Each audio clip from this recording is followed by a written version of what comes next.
Hello दोस्तों, स्वागत है आप सभी का विज्ञान वृक्ष के ऑनलाइन प्लेटफॉर्म पर। आज हम पढ़ेंगे hyper conjugation general organic chemistry में। लास्ट लेक्चर तक हमने रेजोनेंस के जितने भी एप्लीकेशंस थे उनको कवर कर लिया था विद क्वेश्चंस। आज का पूरा लेक्चर हम हाइपर कॉन्जुगेशन कवर करेंगे कि हाइपर कॉन्जुगेशन की कंडीशंस क्या होती हैं, उसके टाइप्स क्या होते हैं और कैसे इसको आपको अप्लाई करना है। एप्लीकेशन वाले पार्ट को भी इसी लेक्चर में कंप्लीट करेंगे और साथ में हम क्वेश्चंस की भी प्रैक्टिस करने वाले हैं। तो स्टार्ट अगर करें तो हमें हाइपर कॉन्जुगेशन की नीड क्यों पड़ी, पहले तो ये समझ लेते हैं इसकी नीड हमें क्यों पड़ी। जैसे सबसे पहले हमने देखा था हमें रेजोनेंस इफेक्ट की नीड क्यों पड़ी थी, क्योंकि हमने जब ये कहा कि बेंजीन रिंग से कोई मान लो ग्रुप अटैच्ड है, NH2 ग्रुप मान लीजिए अटैच्ड है, तो हमने ये कहा था कि अगर इलेक्ट्रोफाइल अटैक करेगा तो वो किधर जाए, ऑर्थो पर जाए या पैरा पे जाए। ये सारी चीज़ें एक्सप्लेन करनी थी रेजोनेंस के इफेक्ट से। तो NH2 को हमने ये कहा था कि ये एक इलेक्ट्रॉन डोनेटिंग ग्रुप है, ये ऑर्थो पैरा डायरेक्टर है, तो ये इलेक्ट्रोफाइल जाएगा एक तो ऑर्थो पे और दूसरा यही इलेक्ट्रोफाइल जाएगा पैरा पोजीशन पे with respect to NH2 group. और ये फिनोमिना जो है ये रेजोनेंस से एक्सप्लेन किया था हमने, इस फिनोमिना को रेजोनेंस ने एक्सप्लेन किया था।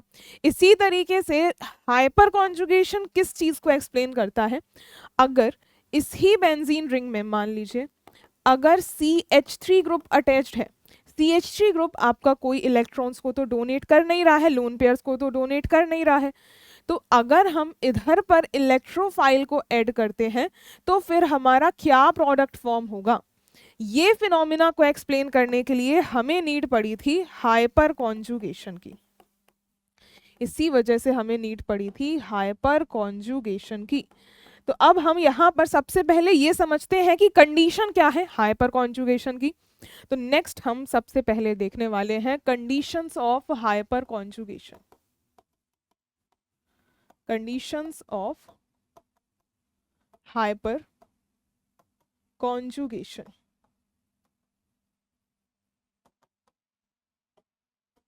तो सबसे पहली कंडीशन, जैसे कि आप में से काफी लोगों को पता भी होगा, इसमें हमें एक sp2 सेंटर ढूंढना होता है और एक sp2 सेंटर के बगल में जो कार्बन sp3 प्रेजेंट होता है उसमें जुड़े हुए हाइड्रोजन्स को हम यहाँ पर काउंट करते हैं। तो इसमें जो प्राइमरी कंडीशन है that is presence of carbon sp3 adjacent to carbon sp2। जो भी कार्बन sp2 है उसके बगल में कार्बन sp3 होना चाहिए। और दूसरी कंडीशन ये है कि presence of hydrogens at carbon sp3 attached to carbon sp2। इस लाइन का क्या मतलब है, पहली लाइन तो हमने ये कही कि एक sp3 सेंटर होना चाहिए कार्बन sp2 की बगल में, और दूसरी कंडीशन ये है कि वही जो sp3 सेंटर है sp2 कार्बन के बगल में, उस sp3 सेंटर में आपको हाइड्रोजन्स भी प्रेजेंट होने चाहिए जिसको हम अल्फा हाइड्रोजन्स की कैटेगरी में लाई करते हैं।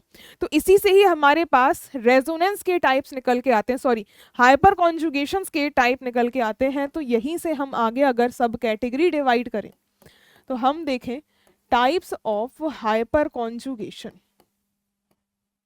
टाइप्स ऑफ हाइपर कॉन्जुगेशन, तो हाइपर कॉन्जुगेशन के टाइप्स दो तरीके के होते हैं। जैसे रेजोनेंस में हमने देखा था एक +m इफेक्ट था और दूसरा -m इफेक्ट था, सेम यहाँ पर भी वही चीज चलती है, बिल्कुल सेम फंडा इधर पे भी होगा। इसमें भी हमें +h इफेक्ट देखने के लिए मिलेगा और उसी से ही हमें एक -h इफेक्ट भी देखने को मिलेगा। ये दोनों ही इफेक्ट आपको ऑब्जर्व होते हैं जस्ट लाइक रेजोनेंस। +m और -m की तरह यहाँ पर भी +h और -h इफेक्ट देखने के लिए मिलता है। अब यहाँ जो +h इफेक्ट है यही आपकी ज़्यादा काम का होता है, -h इफेक्ट ज़्यादा उतना नहीं पूछा जाता है। तो देखिए अगर यहाँ पर +h इफेक्ट की बात करें तो ये फर्दर दो तरीके का होता है। एक तो होता है कि जो सिग्मा CH बॉन्ड है उससे इलेक्ट्रॉन्स ट्रांसफर होते हैं π वैकेंट में। इसको अभी आप लिख लो, हम ये दोनों कैटेगरीज कैसे आपकी होती हैं वो भी समझेंगे, ओवरलैपिंग कहाँ से कहाँ जाती है वो भी समझेंगे। और इसी में ही जो दूसरा होता है that is sigma C H bond से p ऑर्बिटल वो भी वैकेंट, p ऑर्बिटल वो भी वैकेंट। ऐसे दो कैटेगरीज हमारे पास डिवाइड होती हैं। ये दो कैटेगरीज में हमें पढ़ना होता है प्लस एच इफेक्ट को, और जो माइनस एच इफेक्ट है इसका जस्ट उल्टा चलता है, इसका जस्ट उल्टा चलता है। तो इस माइनस एच इफेक्ट को हम इसी स्लाइड में ही समझेंगे, पहले हम आकर देख लेते हैं प्लस एच इफेक्ट के दोनों टाइप्स को। तो हम नेक्स्ट देखने वाले हैं प्लस एच इफेक्ट।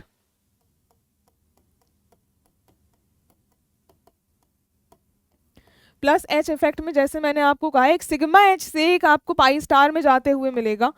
तो ये कैसे प्रेजेंट होता है, हमने कंडीशंस क्या लिखी थी पहले तो आप ये याद करो। हमने कहा था कि एक कार्बन sp2 होगा, तो कार्बन sp2 एक तो हमारे पास एल्कीन काइंड ऑफ सिस्टम हो सकता है, और इस एल्कीन काइंड ऑफ सिस्टम पे कार्बन जो है एक sp3 सेंटर है। और दूसरी कंडीशन में लिखा था, पहली कंडीशन थी कि एक कार्बन sp2 होगा, उससे जुड़ा हुआ एक कार्बन sp3 होगा, कंडीशन हो गई। और दूसरी में ही लिखा था उसी कार्बन sp3 से हाइड्रोजन्स जुड़े होने चाहिए, हाइड्रोजन्स भी जुड़े हैं। अब हमने इसमें लिखा था इसके टाइप्स पे कि जो सिग्मा सी एच बॉन्ड है वो कौन सा टूटता है, ये पर्टिकुलरली जो सिग्मा सी एच बॉन्ड है, सिग्मा सी एच बॉन्ड है, ये बॉन्ड ऐसे टूटता है और ये बॉन्ड कुछ दूसरे कार्बन पे शिफ्ट होते हैं। इस तरीके से हाइपर कॉन्जुगेशन इफेक्ट देखने के लिए मिलता है। और इसको अगर आप ओवरलैपिंग लोब्स के फॉर्म में समझें, ओवरलैपिंग अगर हम लोब्स के फॉर्म में समझते हैं तो ये जैसे पाई है, यहाँ पर भी ये मान लीजिए पी एक्स बॉन्ड है, ये पी एक्स बॉन्ड है और इधर पर इलेक्ट्रॉन्स प्रेजेंट है, और यहाँ से ये हाइड्रोजन, ये हाइड्रोजन और ये हाइड्रोजन, ये पर्टिकुलरली है हमारा सिग्मा सी एच बॉन्ड।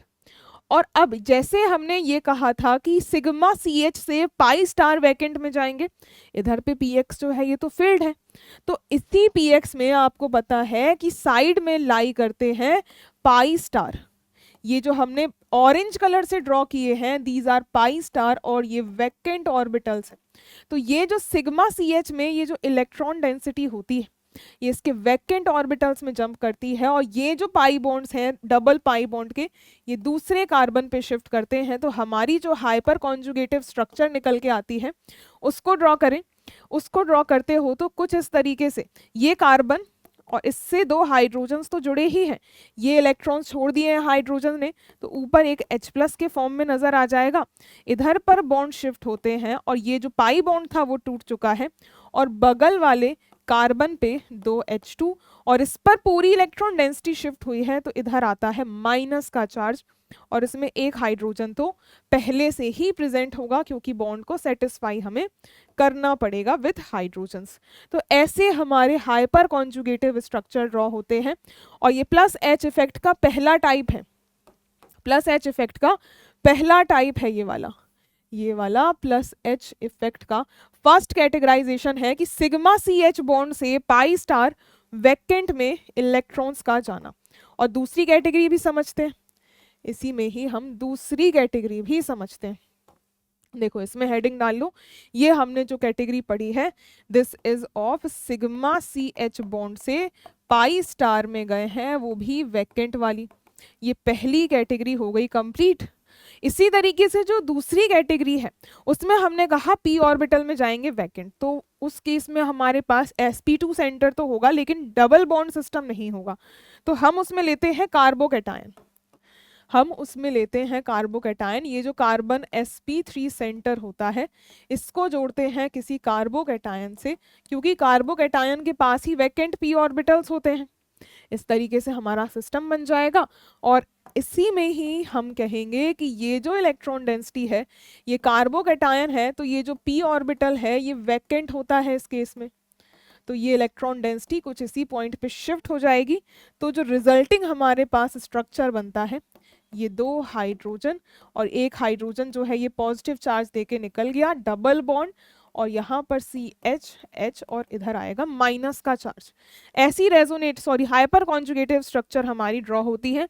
और ये जो हमने टाइप पढ़ा है ये है जो बॉन्ड की शिफ्टिंग हो रही है, ये जो बॉन्ड की शिफ्टिंग हम यहाँ पे पढ़ रहे हैं ये है सिग्मा CH बॉन्ड से p ऑर्बिटल वो भी वैकेंट, p ऑर्बिटल वैकेंट की तरफ ट्रांसफर हो रहा है। ये दूसरा कैटेगराइजेशन है प्लस एच इफेक्ट का। एक तो कार्बोकेटाइन टाइप ऑफ से भी आप देख सकते हो, और दूसरा इसी में ही अगर फ्री रेडिकल हो तो वो भी सेम ही इफेक्ट दिखाएगा।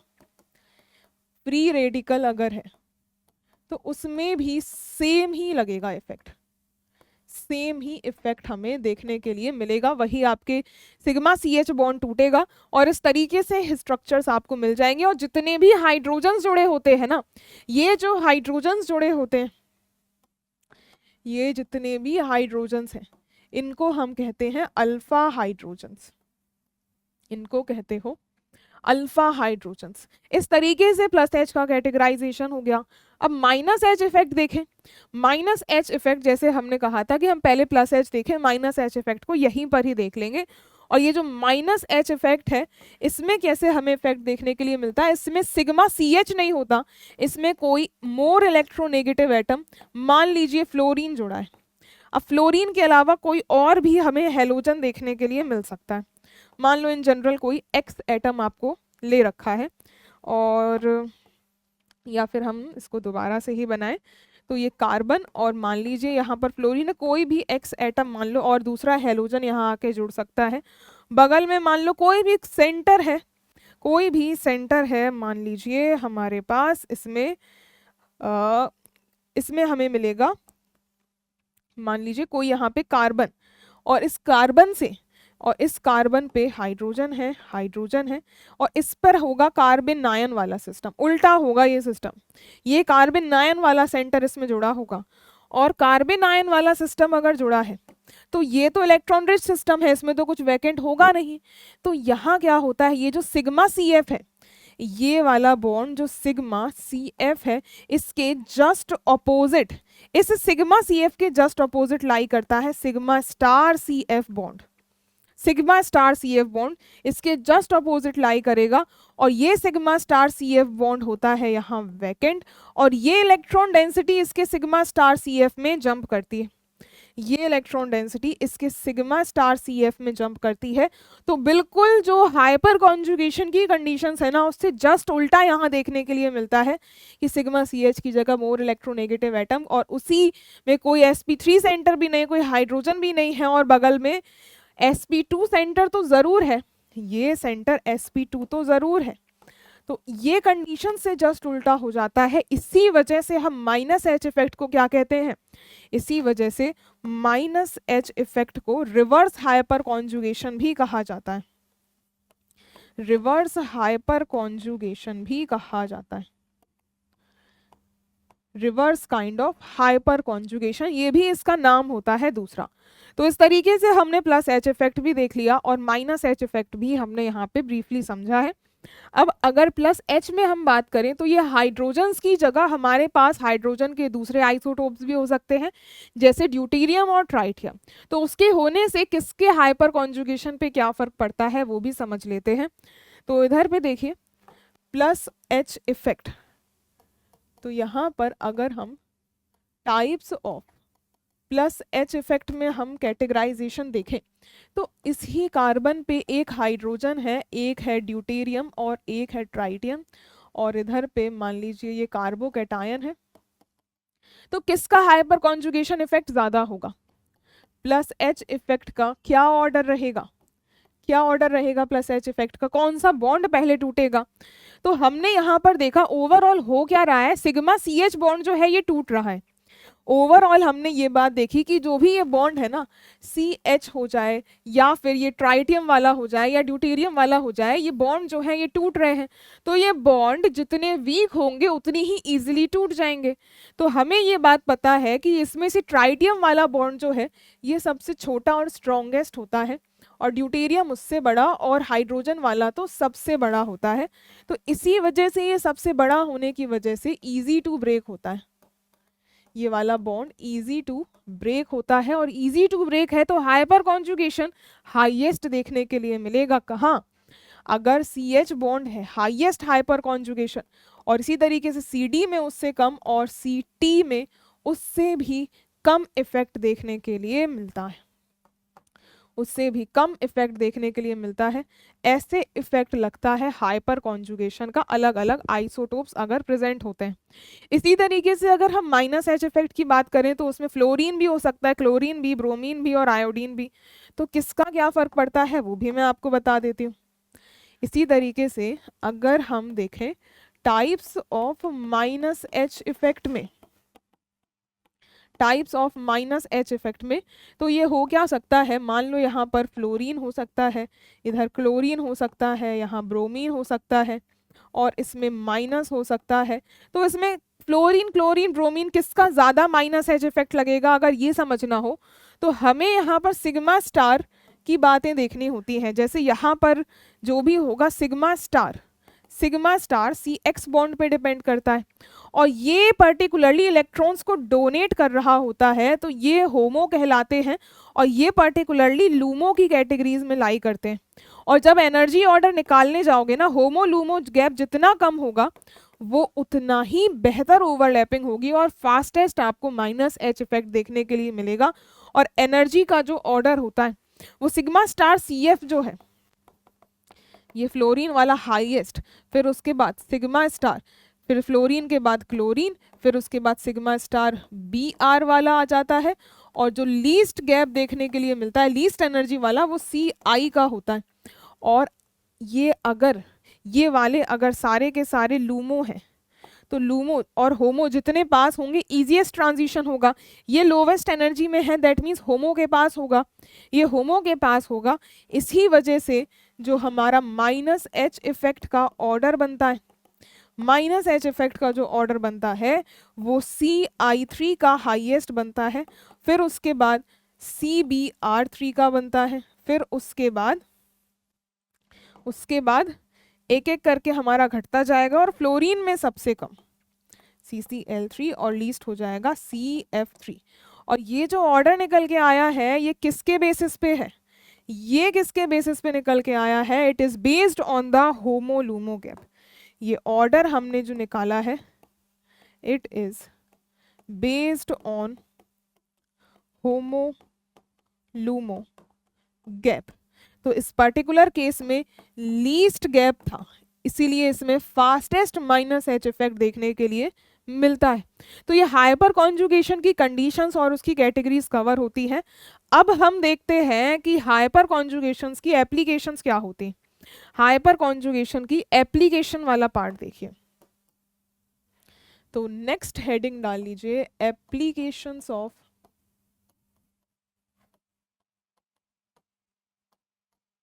Hyper conjugation.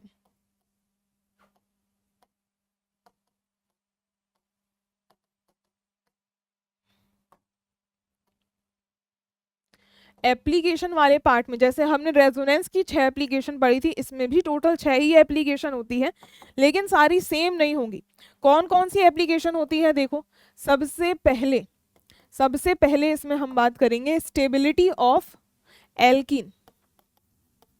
सबसे पहले बात करेंगे स्टेबिलिटी ऑफ एल्कीन।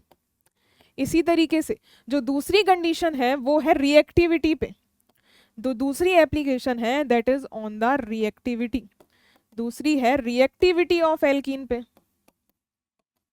दूसरी हो गई रिएक्टिविटी ऑफ एल्कीन। अब इसी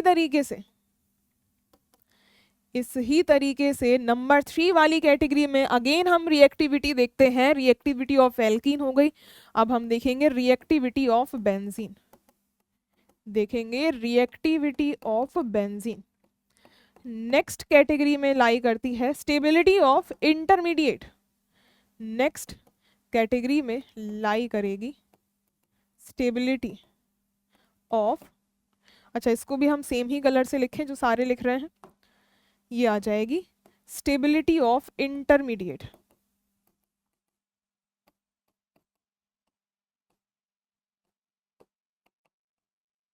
स्टेबिलिटी ऑफ इंटरमीडिएट हो गया। इसके बाद जो नेक्स्ट लाई करती है that is heat of hydrogenation, इसके बाद जो नेक्स्ट कैटेगरी लाएगी वो हीट ऑफ हाइड्रोजनेशन।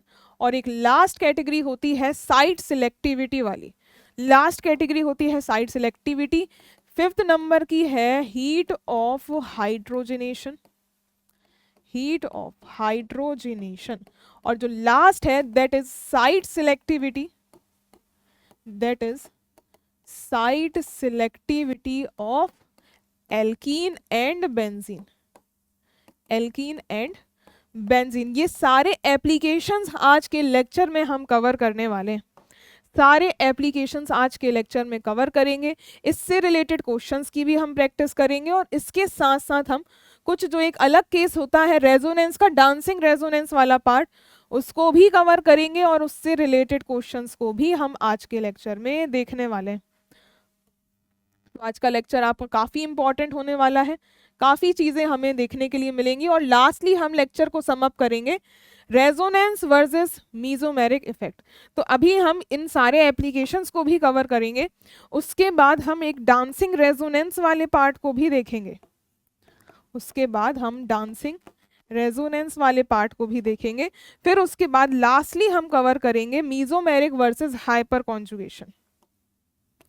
लास्ट में हम कवर करने वाले हैं मीजोमेरिक वर्सेस हाइपर कॉन्जुगेशन।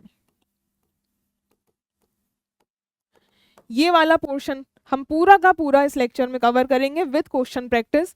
तो देखो सबसे पहले देखते हैं stability of alkene, stability of alkene. तो नंबर 1 है स्टेबिलिटी ऑफ एल्कीन।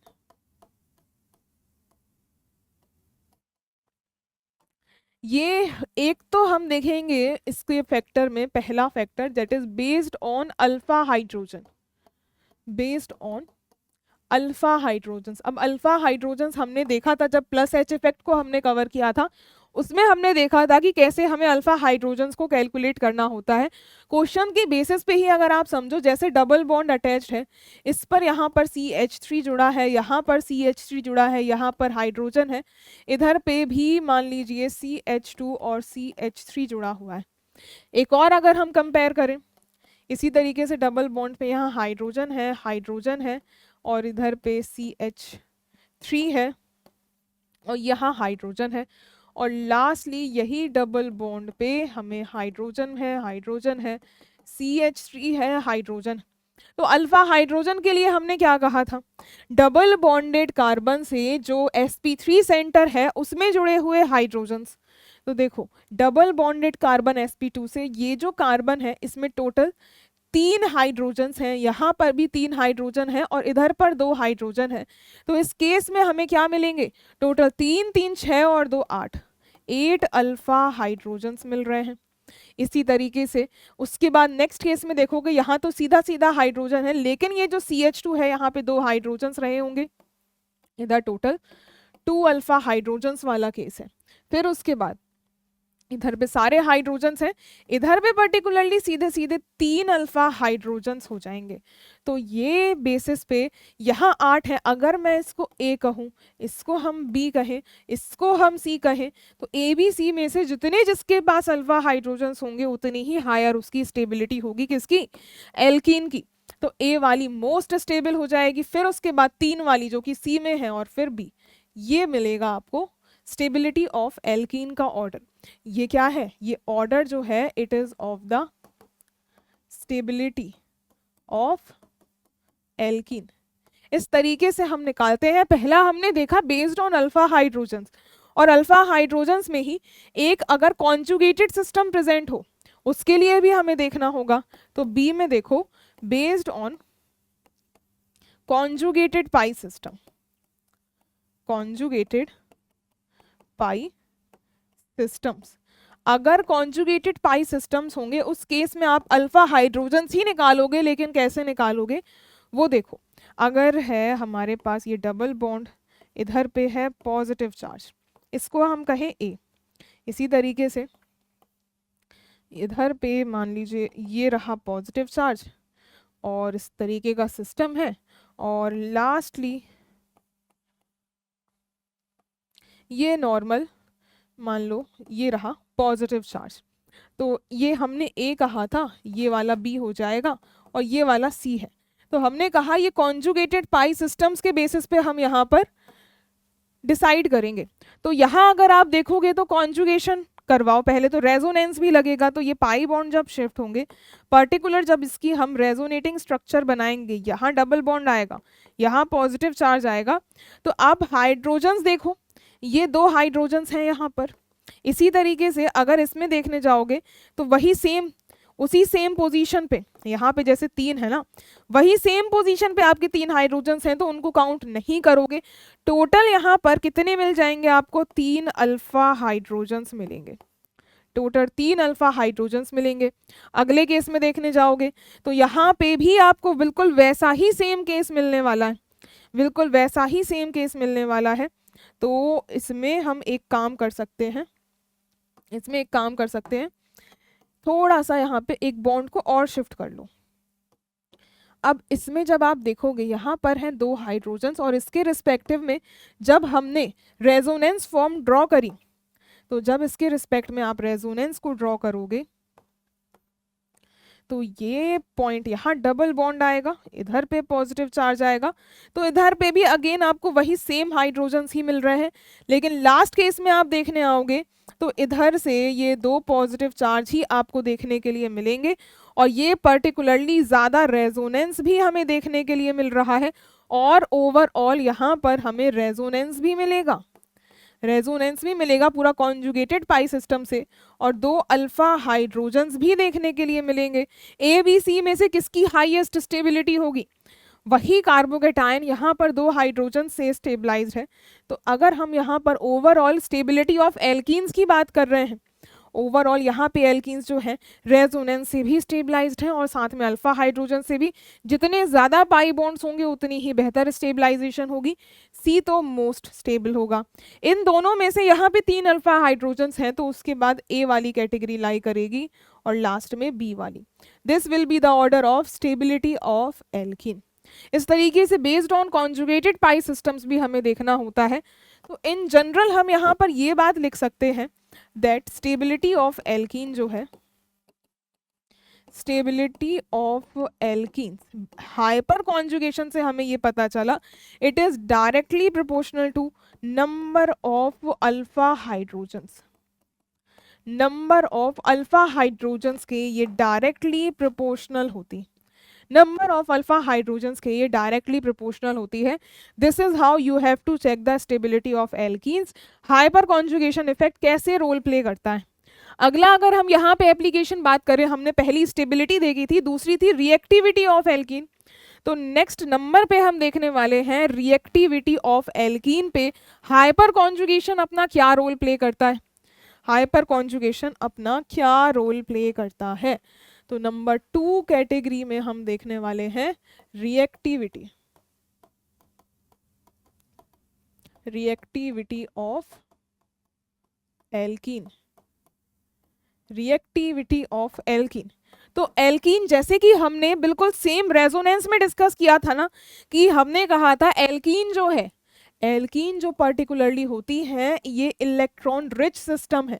तो हमने इनकी रिएक्शन के टर्म्स में बात करी थी, तो इलेक्ट्रोफाइल से रिएक्शन करवाई थी। सेम यहाँ पे भी हम इसकी इलेक्ट्रोफाइल से ही रिएक्शन करवाएंगे।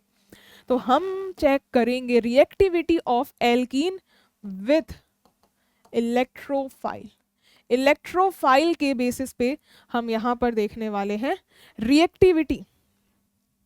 तो इलेक्ट्रोफाइल से अगर रिएक्शन करवा रहे हैं तो वहीं हमने याद करो रेजोनेंस में कहा था इलेक्ट्रॉन डोनेटिंग ग्रुप और इलेक्ट्रॉन विथड्रॉइंग ग्रुप का इफेक्ट। तो ये भी वही सेम ही चीज देखनी पड़ेगी। तो इलेक्ट्रॉन डोनेटिंग ग्रुप और विथड्रॉइंग ग्रुप क्या इफेक्ट डालेंगे, तो सीधा सीधा आप ये प्रोपोर्शनैलिटी याद रखना that reactivity of alkene, reactivity of alkene जो होगी विथ इलेक्ट्रोफाइल ये डायरेक्टली प्रोपोर्शनल होगी किसके, इलेक्ट्रोफाइल को आना है तो वो चाहेगा जितना ज्यादा इलेक्ट्रॉन रिच सिस्टम हो वो उसके पास जाएगा। और कोई भी एल्कीन को ज्यादा इलेक्ट्रॉन रिच कौन बना सकता है, इलेक्ट्रॉन डोनेटिंग ग्रुप। तो जो रिएक्टिविटी है it is directly proportional two electron donating group और इनवर्सली प्रोपोर्शनल होती है इलेक्ट्रॉन विथड्रॉइंग ग्रुप। बिल्कुल वैसा ही फंडा हमें अप्लाई करना है जो हमने रेजोनेंस में किया था। रेजोनेंस में आपके लोन पेयर्स के थ्रू डोनेशन हो रहा था, यहाँ पर आपका सिग्मा CH बॉन्ड टूटेगा और उस बेसिस पे आपको यहाँ पे इलेक्ट्रॉन डेंसिटी मिल रही होगी। So this is how reactivity of alkene हम हाइपर कॉन्जुगेशन के बेसिस पे चेक करेंगे। इसको समझने के लिए कुछ एग्जाम्पल्स देखो, एग्जाम्पल से मैं आपको समझाऊं। अगर ये मान लीजिए एल्कीन का हम देख रहे हैं, तो यहाँ मान लो CH3 लगा है, यहाँ हाइड्रोजन लगा है और इधर पे लगा है CF3 ग्रुप और ये हाइड्रोजन। अगले केस में ये डबल बॉन्ड है, इधर पे CH3 है, यहाँ पे भी CH3 है, ये हाइड्रोजन लगा हुआ है और इधर लगाया है CH3 ग्रुप और लास्टली यहाँ पर है डबल बॉन्ड और यहाँ पर आपने CI3 लगा दिया है, ये CH3 लगा दिया है और साथ में है हाइड्रोजन और हाइड्रोजन। ये मान लो C है, ये वाला B है एंड दिस इज A। तो आपको बताना है रिएक्टिविटी ऑफ एल्कीन का ऑर्डर। रिएक्टिविटी ऑफ एल्कीन का क्या ऑर्डर होगा, कौन सी वाली ज्यादा रिएक्टिव रहने वाली, कौन सी वाली ज्यादा रिएक्टिव होगी। अब इन ग्रुप्स का इफेक्ट हमें चेक करना है, इन ग्रुप्स का इफेक्ट चेक करो। CF3 जो है ये -H इफेक्ट लगाता है, हमने देखा, और इसी तरीके से CH3 जो होगा ये +H इफेक्ट लगाएगा। दोनों चीजें हो रही हैं। अगला देखो, CH3 सिर्फ +H इफेक्ट लगा रहा है और ये भी +H इफेक्ट लगाएगी और ये भी +H इफेक्ट लगाएगी और जितने ज्यादा अल्फा हाइड्रोजन्स होंगे उतना ज्यादा डोनेशन होगा और टोटल यहाँ पे आपको टोटल 9 अल्फा हाइड्रोजन्स नजर आ रहे हैं। और इसी तरीके से लास्ट वाले केस में आओगे, ये CI3 है, -H इफेक्ट लगाएगी और ये +H इफेक्ट लगाएगी। दैट मीन्स A और C तो लास्ट में ही रहेंगे। रिएक्टिविटी ऑफ एल्कीन में B तो सबसे पहले आ जाएगी और A और C में जब कंपैरिजन करोगे, देखो CH3 दोनों में कॉमन है। अब -H पावर किसकी ज्यादा थी, याद करो होमो लूमो गैप के बेसिस पे हमने कहा था CI3 ज्यादा डोमिनेटिंग है as compared to CF3। -H power CI3 की ज्यादा देखने के लिए मिलेगी और इसके हिसाब से अगर -H पावर ज्यादा है तो C ऑप्शन लास्ट में आ जाएगा।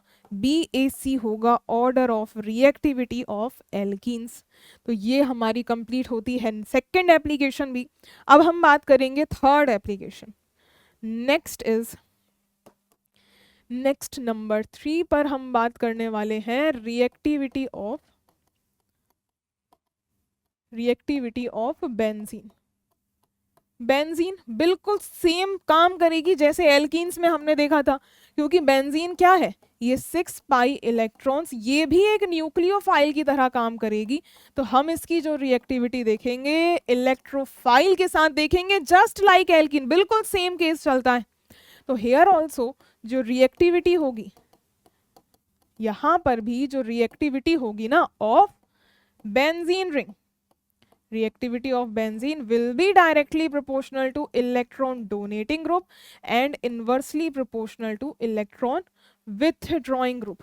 बिल्कुल सेम वैसा ही फंडा आपको ऑब्जर्व होगा जैसा हमने एल्कीन्स के केस में देखा था, और हमने जो चीजें रेजोनेंस में पढ़ी थी वैसा ही आपको यहाँ पर इलेक्ट्रॉन डोनेशन और विथड्रॉइंग ग्रुप का इफेक्ट देखने के लिए मिलेगा। तो अब यहाँ पर आप क्वेश्चंस के थ्रू समझने की कोशिश करो जरा। क्वेश्चंस अगर मैं आपसे पूछूं, वही बेंजीन है ना, बेंजीन बनानी पड़ेगी हमें, एल्कीन की जगह हम बेंजीन बना देंगे और इधर पे कोई ग्रुप्स लगा देते हैं। मान लो यहाँ पर अब हमने लगा दिया है, इधर पे लगा दिया CH3, अगले केस में यहाँ है CH3 और इधर पे लगा दिया हमने CI3 और यहाँ है CH3 और इधर पे लगा दिया है, इधर पे लगा देते हैं CH2 CH3। फिर उसके बाद एक और लास्टली कंपैरिजन करें, यहाँ हाइड्रोजन है और इधर पे है CI3। ये ABCD में से बताइए reactivity of benzene towards electrophile किसकी हाईएस्ट होगी। आपको क्या बताना है, आपको ये बताना है कि रिएक्टिविटी ऑफ बेंजीन और हम देख ही रहे हैं टुवर्ड्स इलेक्ट्रोफाइल किसकी हाईएस्ट होगी। अब वही हमें ग्रुप्स का इफेक्ट देखना पड़ेगा, ग्रुप्स का इफेक्ट देखना पड़ेगा। तो नंबर 1 में ये दो CH3 ग्रुप हैं, प्लस H इफेक्ट लगाएगी, ये भी हमें प्लस H इफेक्ट लगाते हुए नजर आने वाली है। अगले केस में आप देखिए CH3 लगाएगी प्लस H इफेक्ट और CI3 लगाएगी minus H effect, cancel out हो जाएंगी दोनों चीजें।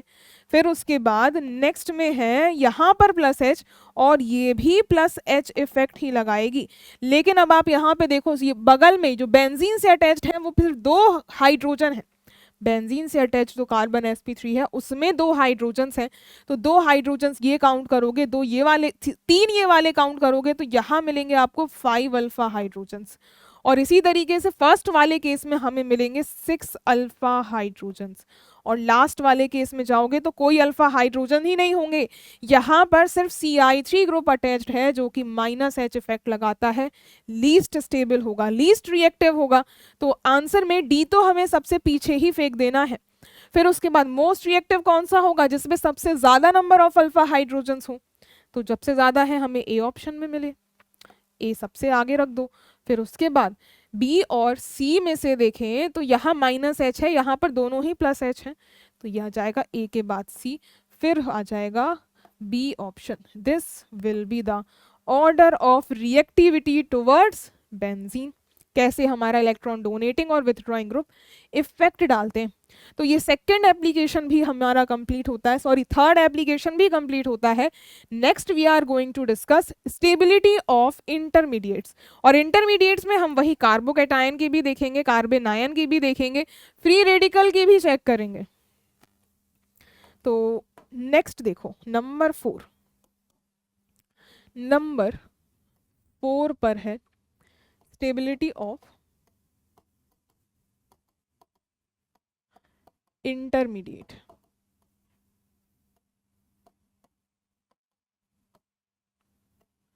और इंटरमीडिएट्स में जैसे कि मैंने आपको बताया, हम देखेंगे कार्बोकैटायन, कार्बन पे पॉजिटिव चार्ज, हम देखेंगे कार्बेनायन, कार्बन पे माइनस, और हम देखेंगे फ्री रेडिकल, हम यहाँ से फ्री रेडिकल भी देखेंगे, कार्बन पे एक ही इलेक्ट्रॉन। ये तीन कैटेगरीज को हमें कवर करना है। नंबर 1 तो हम ए डाल लें, कार्बोकैटायन। तो इसमें आप सीधा ऐसे भी लिख सकते हो, stability of carbocation, stability of carbocation. तो स्टेबिलिटी ऑफ कार्बोकैटायन बिल्कुल वैसे ही फंडा लगाना है। कार्बोकैटायन एक इलेक्ट्रॉन डेफिशिएंट स्पीशीज है और इसको स्टेबलाइज करने के लिए आपको इलेक्ट्रॉन डोनर देना पड़ेगा। कार्बोकैटायन जो होता है ये क्या है, इलेक्ट्रॉन डेफिशिएंट स्पीशीज है, ये एक इलेक्ट्रॉन डेफिशिएंट स्पीशीज होती है। और इलेक्ट्रॉन डेफिशिएंट स्पीशीज होने की वजह से हमें क्या करना होता है, अगर हम यहाँ पर बात करें तो इसकी जो कार्बोकैटायन की स्टेबिलिटी है हम ये 3 फैक्टर से डिसाइड करते हैं। हम इन फैक्टर्स को 3 पैरामीटर्स पे चेक करते हैं।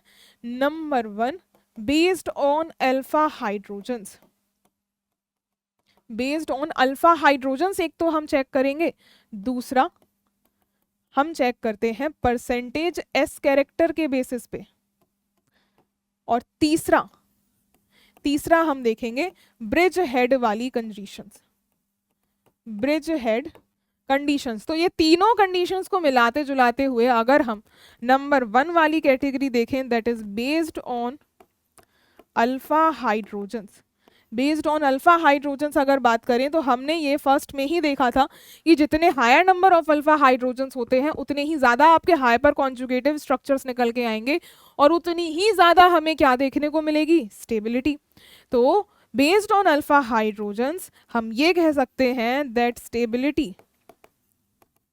Stability of carbocation is directly proportional to number of alpha hydrogens, it is directly proportional to number of alpha hydrogens। Example अगर मैं इसका आपको करवाऊं, एग्जाम्पल आप इधर ही देख लीजिए, मान लीजिए ये है कुछ ऐसा डबल बॉन्ड और ये ए रहा, इसी तरीके से ये बी नंबर हो गया, और इसी तरीके से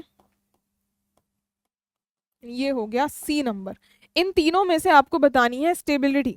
स्टेबिलिटी अगर हम कार्बोकेटायन की बात कर रहे हैं तो इसमें आप यहाँ पे कार्बोकेटायन लगाओ, यहाँ लगाओ कार्बोकेटायन और इधर पे लगाओ कार्बोकेटायन। अब इसके बेसिस पे जब हम चेक करेंगे तो नंबर 1 में देखो कितने अल्फा हाइड्रोजन्स हैं। इधर से अगर आप रेजोनेंस स्ट्रक्चर बनाओगे इस पर्टिकुलर पोजीशन पे पॉजिटिव आएगा और टोटल मिलेंगे आपको 3 अल्फा हाइड्रोजन्स। अगले केस में आप देखें तो इधर पे हमें फिर से मिलेंगे 3 अल्फा हाइड्रोजन्स। और फिर लास्ट वाली एक काम करते हैं, अभी आप सिंपल केस देखो जहां पे आपके सेम अल्फा हाइड्रोजन्स मर्ज ना हो, अदरवाइज आप हो जाओगे कंफ्यूज। तो इसको हम इधर पे चेंज कर ले कुछ इस तरीके से अगर सिस्टम है तो अब आप देखोगे कि यहाँ पर आपको सिर्फ 2 ही अल्फा हाइड्रोजन्स मिलेंगे। This will be the case of 2 alpha hydrogens. Last वाले केस में जब आप देखने जाओगे तो इस केस में हमें यहाँ पे भी 3 अल्फा हाइड्रोजन्स मिलेंगे और इधर पे भी आपको टोटल 3 अल्फा हाइड्रोजन्स मिलेंगे। सी ऑप्शन में हमें टोटल मिल जा रहे हैं 6 अल्फा हाइड्रोजन्स। 6 अल्फा हाइड्रोजन्स के बेसिस पे सी सबसे ज्यादा स्टेबल होगा, फिर उसके बाद 3 मिलेंगे आपको ए वाले में, फिर मिलेंगे बी वाले में। सी ए बी हो जाएगा order of stability based on the alpha hydrogens. तो नेक्स्ट फैक्टर अगर देखें परसेंटेज एस कैरेक्टर के बेसिस पे, परसेंटेज एस कैरेक्टर के बेसिस पे चेक करते हैं। तो next one is based on percentage S character, percentage S character के बेसिस पे। तो परसेंटेज एस कैरेक्टर के बेसिस पे जब कार्बोकैटायन की स्टेबिलिटी चेक करी जाती है तो हम यहाँ पर रिंग के हिसाब से देखते हैं। इस पर हम देखते हैं रिंग का इफेक्ट, रिंग में कैसे परसेंटेज एस आपका अफेक्ट डाल रहा होता है। तो आई थिंक यहाँ पे परसेंटेज एस की जगह आपका रिंग वाला ही फैक्टर है।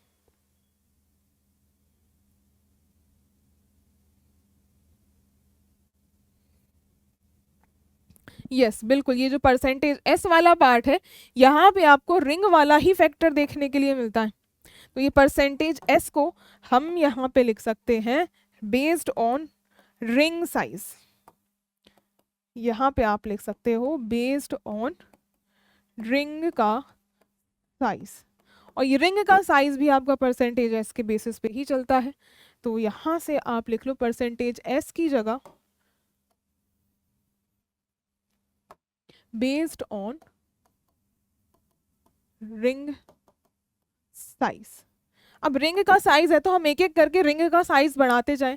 पहले स्मॉलेस्ट रिंग बन सकती है 3 मेंबर की, फिर उसके बाद आप 4 मेंबर की रिंग बनाओ, फिर उसके बाद हम 5 मेंबर की रिंग देखेंगे और लास्ट में देखते हैं 6 मेंबर की रिंग।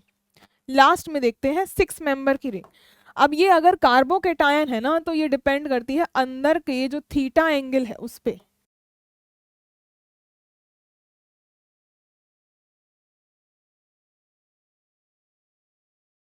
बॉन्ड एंगल जो है इस पर डिपेंड करने वाली है। तो जैसे ही आप लेफ्ट टू राइट मूव कर रहे हैं तो आप ये ऑब्जर्व कर पा रहे होंगे कि जो रिंग का साइज है वो इंक्रीज कर रहा है, जो रिंग है उसका साइज इंक्रीज कर रहा है। और रिंग का साइज अगर इंक्रीज कर रहा है तो इस हिसाब से जो इनर बॉन्ड एंगल है, इनर बॉन्ड एंगल जो होगा ना कार्बोकेटायन जहां पे है वो भी इंक्रीज कर रहा होगा, और उसके इंक्रीज करने की वजह से जो हमारा स्ट्रेन होगा ना रिंग का स्ट्रेन भी डिक्रीज करेगा। रिंग का स्ट्रेन जैसे जैसे रिंग का साइज बढ़ता जा रहा है, रिंग में स्ट्रेन जो है या स्टीरिक फैक्टर आप कह लो, वो क्या होता जाएगा, वो घटता चला जाएगा। ज़्यादा बड़ी रिंग होगी, फ्लेक्सिबिलिटी आती जाएगी उसमें, और अगर रिंग का स्ट्रेन घटता जा रहा है तो स्टेबिलिटी क्या होगी, स्टेबिलिटी ऑफ कार्बोकैटायन भी इंक्रीज करेगी। ये इंक्रीज करेगी क्योंकि स्ट्रेन घट रहा है, और स्ट्रेन अगर कम होता है किसी चीज़ में तो वो पर्टिकुलर स्पीशीज ज़्यादा स्टेबल हो जाती है। That's why stability of carbocation left to right जाने पर इंक्रीज कर रही होगी। तो हम इन जनरल कह सकते हैं कि अगर आपसे स्टेबिलिटी ऑफ कार्बोकेटायन पूछी जाएगी ना, तो 6 मेंबर की रिंग सबसे ज्यादा स्टेबल होगी, फिर 5 मेंबर की, फिर 4 मेंबर की, और फिर 3 मेंबर की रिंग की स्टेबिलिटी लाई करेगी। इस तरीके से रिंग के साइज के बेसिस पे हमने चेक कर लिया। अब हम देखें कि बेस्ड ऑन रिंग साइज तो हो गया, अब हमने लास्ट फैक्टर जो कवर किया था ब्रिज हेड वाली कंडीशन, और ब्रिज हेड वाली तो आपकी पूछी जाती है, बहुत बार पूछी जाती है, इस बार भी आपकी नेट में पूछी गई थी इक्वेशन। अब देखो नेक्स्ट है बेस्ड ऑन ब्रिज हेड, या फिर लिख लो सीधा ब्रिज हेड।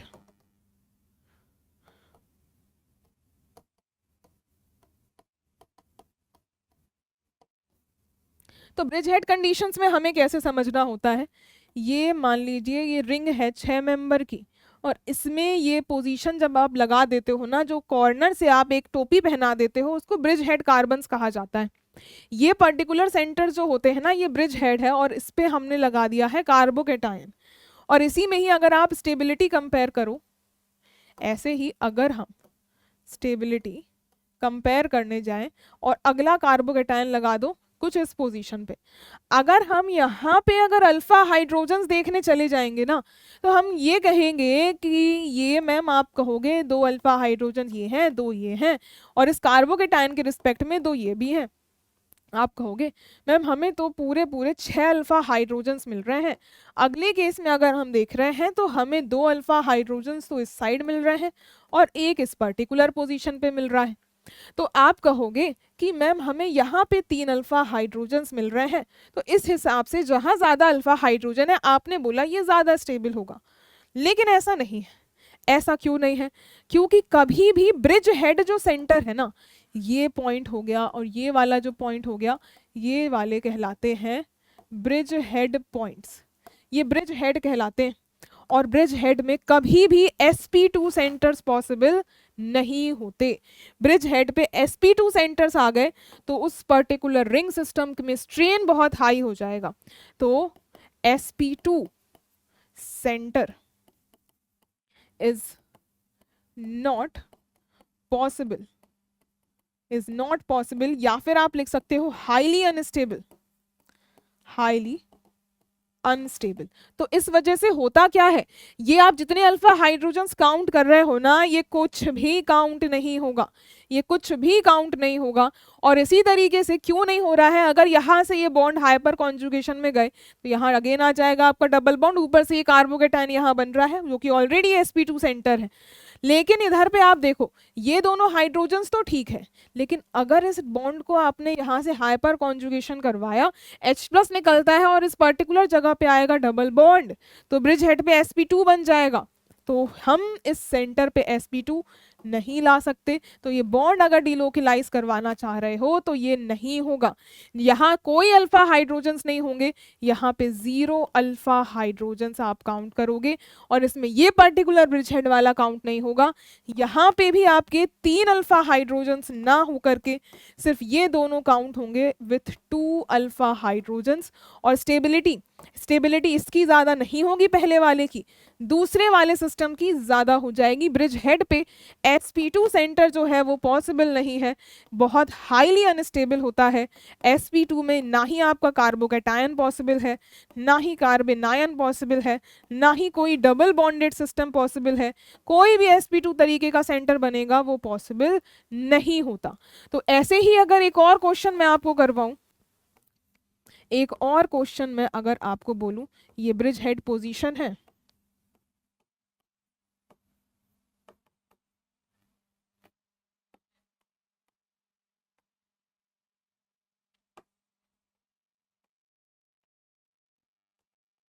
ये रहा C, ये रहा B और ये रहा A। अब सारे ही अगर ब्रिज हेड पे आपके कार्बोकेटायन आ जाएंगे तब कौन सा ज्यादा स्टेबल होगा? उस केस में हम क्या कहेंगे, ये देखो सारे के सारे ब्रिज हेड पे कार्बोकेटायन है, लेकिन अब एक एक करके आप देखो यहाँ पे रिंग का साइज बढ़ता जा रहा है, तो रिंग का साइज बढ़ता जाएगा, फ्लेक्सिबिलिटी ज्यादा आती जाएगी, तो उस वजह से जो फ्लेक्सिबल रिंग्स होंगी, जो बड़ी रिंग्स होंगी, that will be more stable. तो C will be more stable than B than A। इस तरीके से हमारा ब्रिज हेड वाले सिस्टम्स को हमें देखना होता है। यहाँ स्टेबिलिटी ऑफ कार्बोकेटायन वाला पोर्शन होता है कंप्लीट। अब हम नेक्स्ट अगर देखें दूसरे वाले की, विच इज कार्बेनायन। कार्बेनायन की स्टेबिलिटी देखते हैं और इसमें नंबर बी पर देखो, स्टेबिलिटी ऑफ कार्बेनायन। कार्बेनायन की अगर हम स्टेबिलिटी देख रहे हैं तो कार्बेनायन में एक आप जो मोस्ट इंपॉर्टेंट है रिंग साइज, वो वाला देखो, based on ring size, based on ring size. Ring size का क्या फर्क पड़ता है, जैसे ये 3 मेंबर की रिंग पे माइनस है, फिर अगर हम 4 मेंबर की रिंग पे माइनस बनाए, फिर इसी तरीके से अगर हम 5 मेंबर की रिंग पर माइनस बनाए और फिर हम 6 मेंबर की रिंग पर माइनस का चार्ज बनाते हैं, तो एक एक करके जब हम थीटा वैल्यूज को कंपेयर करेंगे, ये बॉन्ड एंगल, तो कार्बेनायन में बिल्कुल उल्टा केस चलता है एज कंपेयर्ड टू कार्बोकेटायन। बिल्कुल उल्टा केस चलेगा इस केस में। होता क्या है यहाँ पर, लेफ्ट टू राइट जब आप मूव करते हो ना, तो रिंग का साइज तो बढ़ रहा है, रिंग का साइज तो बढ़ रहा है, जिसकी वजह से इनर बॉन्ड एंगल जो है, इनर बॉन्ड एंगल हमने कहा था वो बढ़ रहा है। लेकिन कार्बेनायन के केस में ये डिपेंड करती है आउटर बॉन्ड एंगल पे, ये वाला जो आउटर बॉन्ड एंगल है ना, इस पे डिपेंड करेगी। तो इस वजह से अगर इनर अंदर वाला बॉन्ड एंगल बढ़ रहा है, दैट मीन्स जो बाहर वाला आउटर बॉन्ड एंगल होगा, आउटर बॉन्ड एंगल अब घटने लगेगा। और आउटर बॉन्ड एंगल अगर घट रहा है तो यहां से आ जाएगा कि बॉन्ड एंगल के घटने से होगा क्या, परसेंटेज एस कैरेक्टर जो होता है ये डायरेक्टली प्रोपोर्शनल होता है बॉन्ड एंगल के, बॉन्ड एंगल के डायरेक्टली प्रोपोर्शनल होता है। तो इस वजह से अगर आउटर बॉन्ड एंगल घटा, जिस पर हमारा परसेंटेज एस डिपेंड कर रहा है, तो लेफ्ट टू राइट जाने पे परसेंटेज एस कैरेक्टर भी डिक्रीज कर जाएगा और इसकी वजह से स्टेबिलिटी भी घट जाएगी, स्टेबिलिटी ऑफ कार्बेनायन भी डिक्रीज होती चली जाएगी। तो हम यहाँ पर अगर बेस्ड ऑन रिंग साइज देखने जाएंगे तो जितनी बड़ी रिंग होगी वो उतनी कम स्टेबल होती चली जाएगी based on the ring size of carbanion. इस तरीके से कार्बेनायन के रिंग साइज में हम देखते हैं। अब हम स्टेबिलिटी ऑफ इंटरमीडिएट्स में फ्री रेडिकल का पार्ट देखें तो नंबर सी देखो, stability of free radical. Free radical जो होते हैं ये भी एक इलेक्ट्रॉन डेफिशिएंट स्पीशीज ही होती हैं। ये क्या होती हैं, एक इलेक्ट्रॉन डेफिशिएंट स्पीशीज ही होती हैं। तो ये जो स्टेबिलिटी है, इनकी स्टेबिलिटी ऑफ जो फ्री रेडिकल होती है ये डायरेक्टली प्रोपोर्शनल होती है इलेक्ट्रॉन डोनेटिंग ग्रुप्स के और इनवर्सली प्रोपोर्शनल होती है इलेक्ट्रॉन विथड्रॉइंग ग्रुप के। इस तरीके से यहाँ पर स्टेबिलिटी हम चेक करते हैं। तो इसमें अगर आप एक क्वेश्चन के बेसिस पे समझना चाहो तो मान लीजिए यहाँ पर एक रेडिकल प्रेजेंट है, इसी तरीके से इधर पे एक रेडिकल प्रेजेंट है और फिर और आगे आप बढ़े, ये रहे सी नंबर, ये रहा बी नंबर और ये रहा ए नंबर। इन सभी में देखो रेडिकल जो है यहाँ पर भी अगर आप इलेक्ट्रॉन डोनेटिंग ग्रुप्स के बेसिस पे देख रहे हो, अल्फा हाइड्रोजन ही चेक करना। तो देखो यहाँ पर अगर देखने जाओगे ना तो सिर्फ रेजोनेंस का स्टेबलाइजेशन है, नो अल्फा हाइड्रोजन, यहाँ पर कोई अल्फा हाइड्रोजन नहीं है। लेकिन यहाँ पर क्या लग रहा है, यहाँ पर लग रहा है रेजोनेंस। और इसी तरीके से अगले में जाओगे तो आप कहोगे यहाँ पर 2 अल्फा हाइड्रोजन्स हैं, इधर पे मिल रहे हैं आपको 2 अल्फा हाइड्रोजन्स। और अगले केस में देखोगे तो यहाँ से आपको डबल रेजोनेंस मिल रहा है, डबल रेजोनेंस मिल रहा है। कभी भी याद रखना कि जो रेजोनेंस है ना वो ज्यादा डोमिनेटिंग फैक्टर होता है। लास्ट में हम देखेंगे भी अभी कि मीजोमेरिक वर्सेस हाइपर कॉन्जुगेशन में जो भी हमारा मीजोमेरिक इफेक्ट होता है ये ज्यादा डोमिनेटिंग होता है as compare to hyperconjugation, as compare to hyperconjugation. तो जब स्टेबिलिटी देखने जाओगे ना, जहां डबल रेजोनेंस है उसकी सबसे ज्यादा होगी। फर्स्ट वाले में अल्फा हाइड्रोजन्स नहीं है और सेकंड वाले में रेजोनेंस नहीं है। जहां रेजोनेंस है वो वाला जीतेगा, दैट इज ए, और फिर आ जाएगा बी ऑप्शन। इस तरीके से ये फैक्टर चलता है। हम डिटेल में समझेंगे कि मीजोमेरिक वर्सेस हाइपर कॉन्जुगेशन में मीजोमेरिक क्यों जीतता है, वो भी हम देखेंगे। लास्ट में देखेंगे स्टेबिलिटी ऑफ फ्री रेडिकल वाला पार्ट, इसी तरीके से जैसे हमने कार्बोकैटायन की चेक करी, बिल्कुल सेम उसी पैरामीटर्स पे आपको यहाँ पर भी चेक करना है। अब यहाँ स्टेबिलिटी वाला पार्ट होता है कंप्लीट, स्टेबिलिटी ऑफ इंटरमीडिएट हो चुका है। अगला देखें, हमारा नेक्स्ट एप्लीकेशन 5th नंबर था हीट ऑफ हाइड्रोजनेशन। अब हीट ऑफ हाइड्रोजनेशन के पैरामीटर्स देखते हैं कैसे अफेक्ट होते हैं। तो नंबर 5th में एप्लीकेशन है heat of hydrogenation. Heat of hydrogenation HOH, ये भी आपकी स्टेबिलिटी पे ही डिपेंड करती है एल्कीन की। और हीट ऑफ हाइड्रोजनेशन जो देखते हो ना, हीट ऑफ हाइड्रोजनेशन हम एल्कीन की ही देखते हैं, एल्कीन की ही देखते हैं। हाइड्रोजनेशन का क्या मतलब है कि जो डबल बॉन्डेड है एल्कीन, उसमें जब आप हाइड्रोजन्स को ऐड कर दोगे, उसको सैचुरेटेड कर दोगे, तो उसके ऐड करने पर कितनी एनर्जी निकली, ये होती है हीट ऑफ हाइड्रोजनेशन। और ये स्टेबिलिटी पे कैसे डिपेंड करती है, heat of hydrogenation of alkene, it is inversely proportional to stability of alkene। Alkenes की स्टेबिलिटी पे इन्वर्सली प्रोपोर्शनल होती है।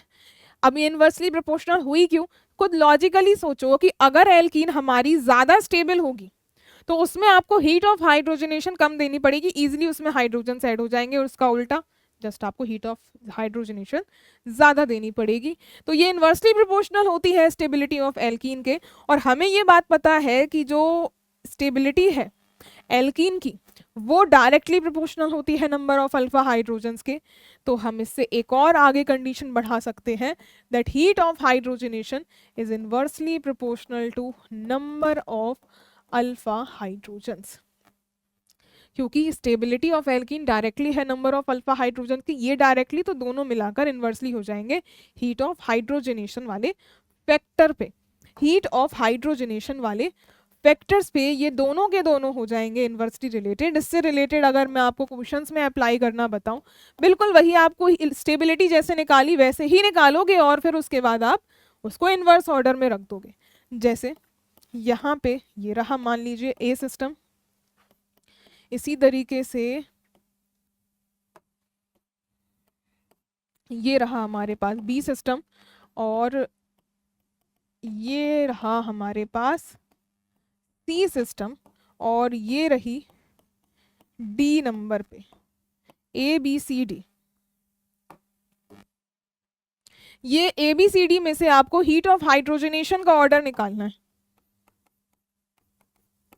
हीट ऑफ हाइड्रोजनेशन का ऑर्डर बताओ।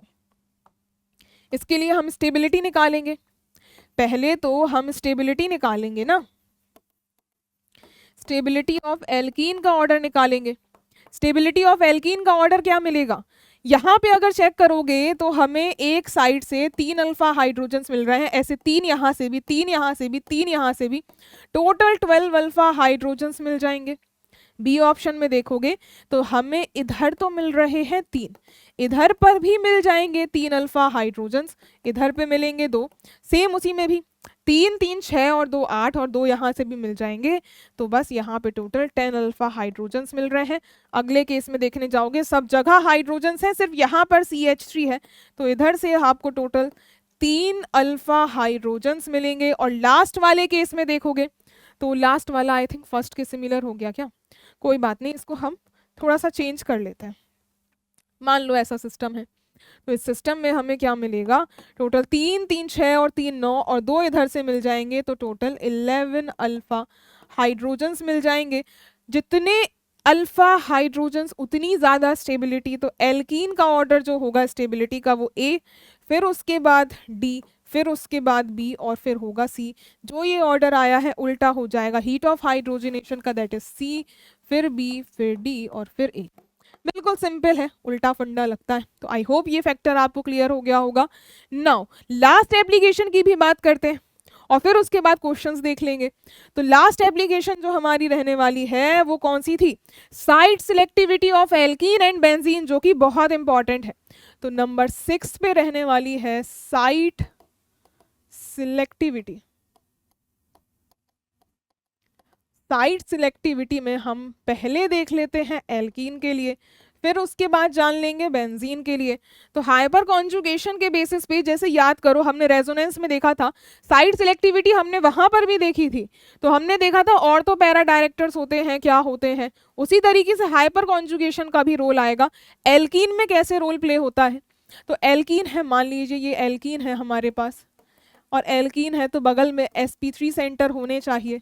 ये हमने बना दिया सिस्टम। तो अगर हमने ये कहा था कि ये एक न्यूक्लियोफाइल की तरह काम कर रही है, और मान लो इलेक्ट्रोफाइल आया, इलेक्ट्रोफाइल आया, तो अब ये जो सेंटर है किस सेंटर पे जाए? मान लीजिए अगर बॉन्ड की डेंसिटी को शिफ्ट कर रही है, ये कार्बन ए है मान लो, और ये है कार्बन नंबर बी, तो इलेक्ट्रोफाइल किस सेंटर पे जाए? ए पर जाए या बी पर जाए? ये डिसाइड होता है हाइपर कॉन्जुगेशन से। कैसे? कि देखिए अगर हम ए के अकॉर्डिंग चले, ये बॉन्ड को शिफ्ट करवाओगे और ये बॉन्ड की डेंसिटी बी पर जाकर शिफ्ट होगी, तो एक प्रोसेस जो है वो क्या कहती है कि ये सी एच इस हिसाब से, मतलब आप प्रोडक्ट बनाओ। कौन सा प्रोडक्ट बन सकता है? कौन सा प्रोडक्ट बन सकता है? वो कहना चाह रहा है ये जो CH3 है और ये कार्बन, और ये जो कार्बन CH2 है, यहाँ बीच वाले में हाइड्रोजन होगा, बिल्कुल होगा। तो एक तो इलेक्ट्रोफाइल इस एक कार्बन पे आ सकता है, और दूसरे वाले पोजीशन पे हमें नेगेटिव चार्ज कुछ इस तरीके से इलेक्ट्रोफाइल आ जाए, ठीक है।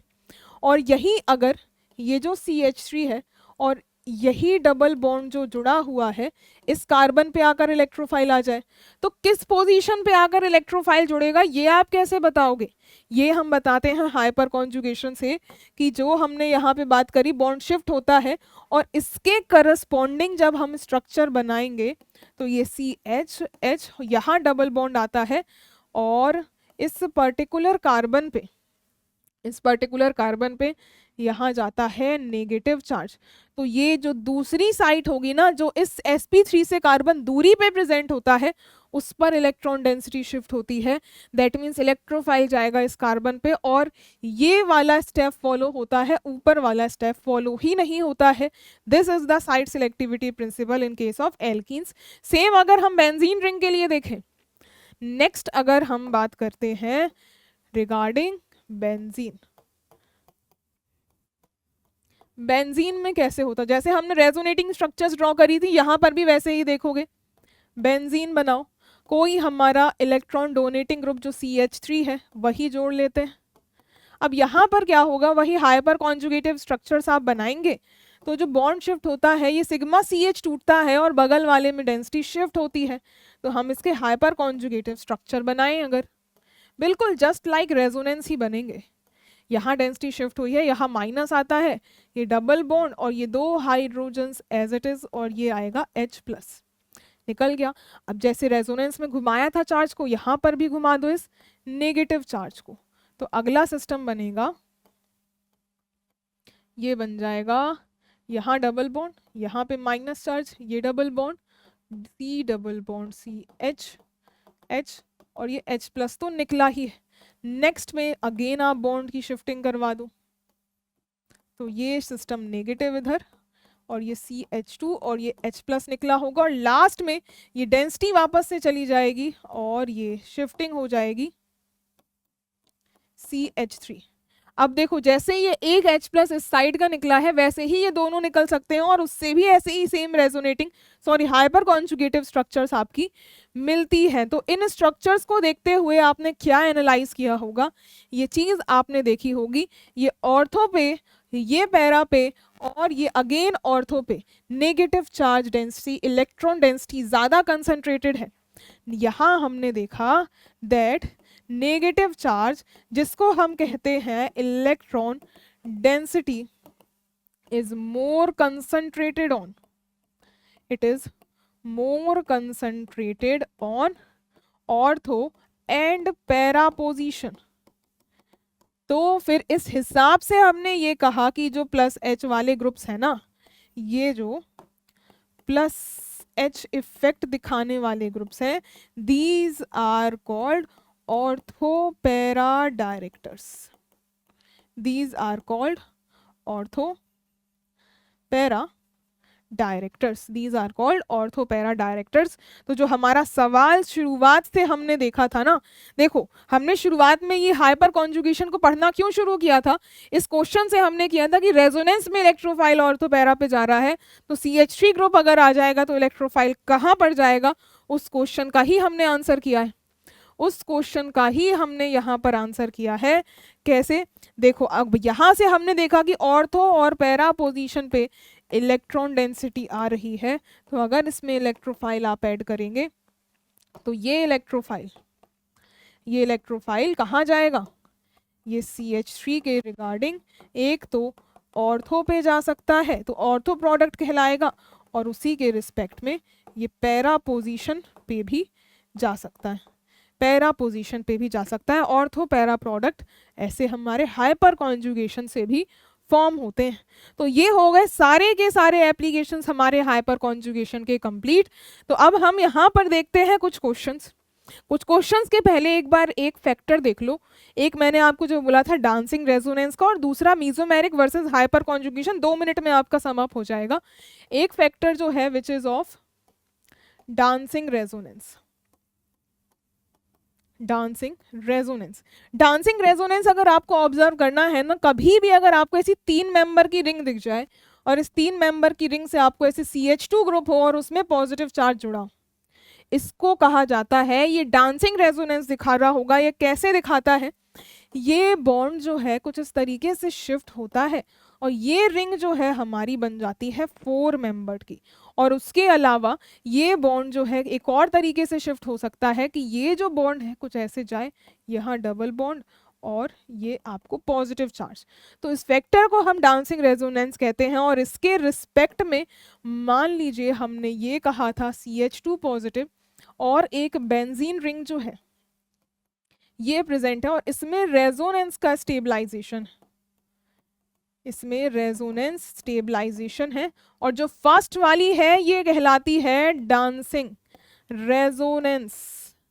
यहाँ पे ये रिंग खुल जाती है, ये डांसिंग रेजोनेंस वाला फॉर्म दिखाती रहती है, जिस वजह से हमेशा ध्यान रखना कि अगर आपके पास ऐसा कोई फिनाइल स्टेबलाइज सिस्टम भी है वो भी हार जाएगा। This will be most stable system. Dancing resonance आपकी सबसे ज्यादा स्टेबिलिटी दिखाती है, रेजोनेंस इसके सामने हार जाता है। और इसी तरीके से हम अगर बात करें मीजोमेरिक वर्सेस रेजोनेंस की, sorry mesomeric versus hyper conjugation की, तो ये देखो लास्ट हम डिस्कस करने वाले हैं मीजोमेरिक वर्सेस हाइपर कॉन्जुगेशन।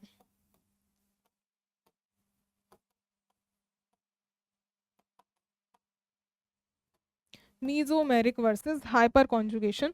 तो मीजोमेरिक इफेक्ट वाला एक अगर हम केस देखें तो हमने ये कहा था कि यहाँ पे मान लीजिए कोई CH2 है और इसको स्टेबलाइज कर रहे हैं कोई OH वाला पार्ट जिस पर होते हैं लोन पेयर ऑफ इलेक्ट्रॉन्स, और इस ही CH2 पॉजिटिव को एक हमारे पास हाइपर कॉन्जुगेटिव स्टेबलाइज्ड सिस्टम है, CH3 सिस्टम है। देखो डोनेट तो दोनों करेंगे, लेकिन यहाँ पर पूरे के पूरे कंप्लीट लोन पेयर्स जो हैं वो डोनेट हो जाते हैं। ये क्या है, कंप्लीट इलेक्ट्रॉन्स, पूरा का पूरा लोन पेयर इलेक्ट्रॉन डेंसिटी उठ के चली जाती है। जबकि अगर हम यहाँ पर इसको ओपन करके लिखें तो हमने ये देखा था कि यहाँ क्या होती है, ये फ्री इलेक्ट्रॉन डेंसिटी है जो शिफ्ट होती है, जबकि इस केस में ये बॉन्डेड इलेक्ट्रॉन्स होते हैं। ये क्या है, ये बॉन्डेड इलेक्ट्रॉन्स ये शिफ्ट होते हैं। तो बॉन्डेड हैं, बंधे हुए हैं, उतना इजीली शिफ्ट नहीं होते हैं जितने फ्री इलेक्ट्रॉन होते हैं। कंप्लीट इलेक्ट्रॉन्स हैं, यहाँ पर फ्री इलेक्ट्रॉन्स हैं, तो ये पर्टिकुलरली ज्यादा इलेक्ट्रॉन्स फेंकेगा as compare to hyperconjugation effect.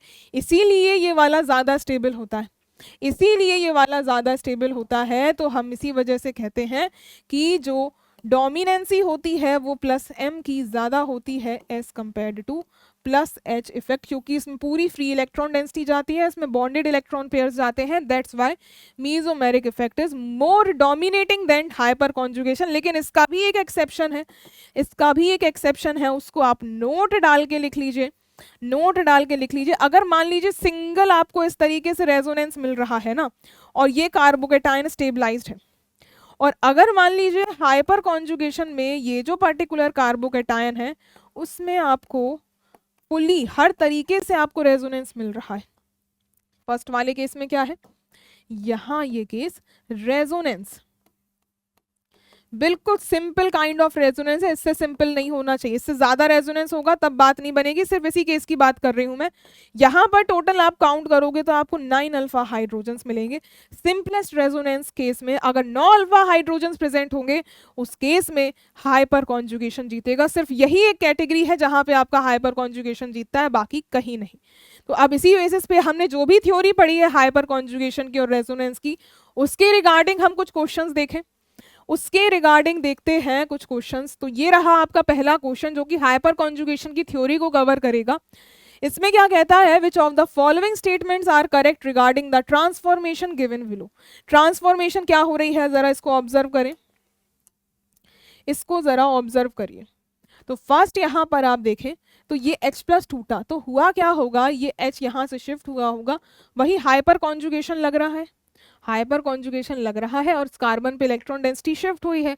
तो कह रहा है the above case may be regarded as overlap of sigma orbital of the CH bond and the pi star orbital of the carbon carbon bond. तो हमने यहाँ पे समझा था कि जब ये जो भी हमारे पास दो R सिस्टम है और एक H सिस्टम है और इसमें हमें डबल बॉन्डेड सिस्टम लगा रखा है और इधर है CR और R, ये हमने कहा था p ऑर्बिटल्स होंगे और इसी के ही करस्पॉन्डिंग हमने कहा था पाई स्टार भी प्रेजेंट होते हैं, ये वाले पाई स्टार जो कि वैकेंट होते हैं।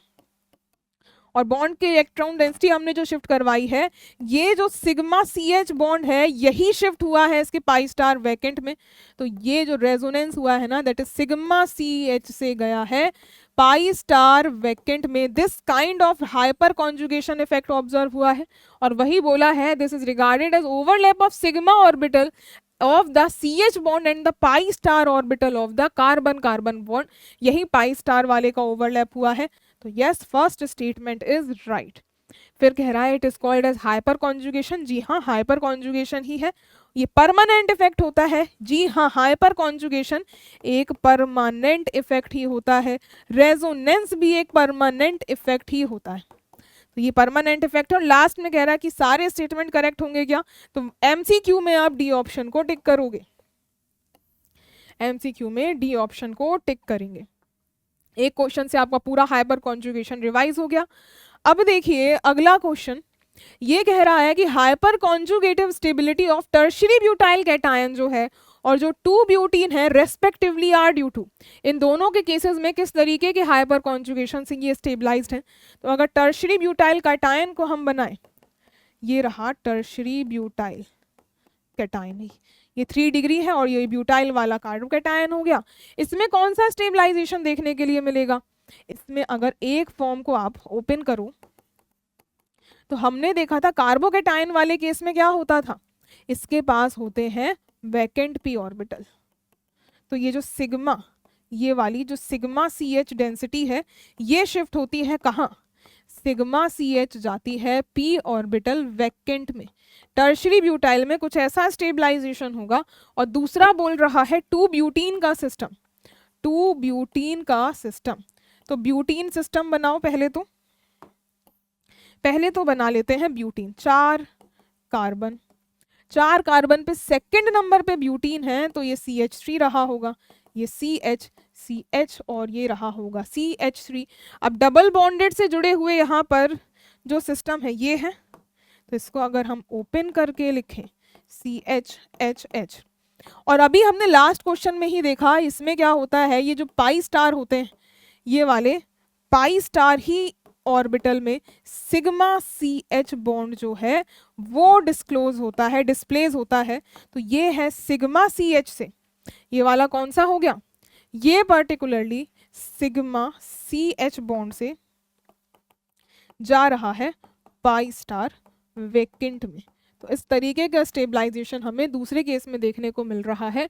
तो फर्स्ट में बोल रहा है टर्शियरी ब्यूटाइल में सिग्मा से पी एम्प्टी में जाएगा, फील्ड में तो देखो जा ही नहीं सकता, फील्ड में जा ही नहीं सकता, तो पी एम्प्टी में जाएगा, वैकेंट में जाएगा। अगले केस में सिग्मा से पाई स्टार में इलेक्ट्रॉन डेंसिटी डिलोकलाइज हो रही है। ए ऑप्शन ही होगा इसका राइट आंसर, ए ऑप्शन ही होगा इसका राइट आंसर। अब देखिए अगला क्वेश्चन, लास्ट क्वेश्चन एक और कवर करते हैं। लास्ट क्वेश्चन एक और देखो, correct order of stability of carbocations पूछी है, correct order of stability of carbocations पूछी हुई है। इसको कैसे सॉल्व करोगे, इसको सॉल्व करें तो यहाँ से आप देखोगे ये ब्रिज हेड पे तो नहीं है, ये ब्रिज हेड वाला हाइड्रोजन जो है ये काउंट नहीं होगा, ये बगल वाले हाइड्रोजन को काउंट करोगे तो 2 अल्फा हाइड्रोजन्स आ जाएंगे। फिर उसके बाद अगर आप चेक करोगे तो ये ब्रिज हेड पे है, ये वाला ब्रिज हेड पे, ये वाला भी क्या है, ये वाला भी ब्रिज हेड पोजीशन पे ही है, लेकिन ये वाले पे यहाँ पर मिलेंगे आपको 3 अल्फा हाइड्रोजन्स, ये 2 alpha hydrogens, total 5 alpha hydrogens. ये वाला काउंट मत कर लेना गलती से भी। तो अब इन सभी में से एस में सबसे ज़्यादा स्टेबिलिटी है, फिर उसके बाद यहाँ पर 2 अल्फा हाइड्रोजन्स की स्टेबिलिटी है, और ब्रिज हेड में हमने ये वही सिस्टम है जो कुछ ऐसे ड्रॉ किया था ना, ये वाला जो हमने ड्रॉ किया था ये वही वाला सिस्टम है, और ये वो सिस्टम है जिसको हमने कुछ इस तरीके से ड्रॉ किया था। ज़्यादा नंबर की रिंग्स होंगी तो ब्रिज हेड में ज़्यादा स्टेबिलिटी आ जाती है। एस के बाद पी, पी के बाद फिर आर की स्टेबिलिटी रही होगी और लीस्ट स्टेबल होगा क्यू वाला। तो S P R Q R the order of stability. तो एस पी आर क्यू देखो कहाँ है, एस पी आर क्यू आपको सी ऑप्शन में मिल रहा है, सी हो जाएगा इसका राइट आंसर, सी हो जाएगा इसका राइट आंसर। तो यस हमने क्वेश्चंस को भी कवर कर लिया है, जिससे आपको समझ में आ गया होगा हाइपर कॉन्जुगेशन को अप्लाई कैसे करना होता है। तो यहाँ पर हमने कंप्लीट हाइपर कॉन्जुगेशन के फैक्टर्स, कंडीशंस, उसके एप्लीकेशन और उसको अप्लाई कैसे करना है, क्वेश्चंस कैसे पूछे जाते हैं, सारा कुछ बेसिक से एडवांस लेवल तक का हमने कवर कर लिया है। और नेक्स्ट लेक्चर में हम कवर करेंगे इंडक्टिव इफेक्ट। तो आई होप आपको सारी चीज़ें समझ में आई होंगी। Thank you so much.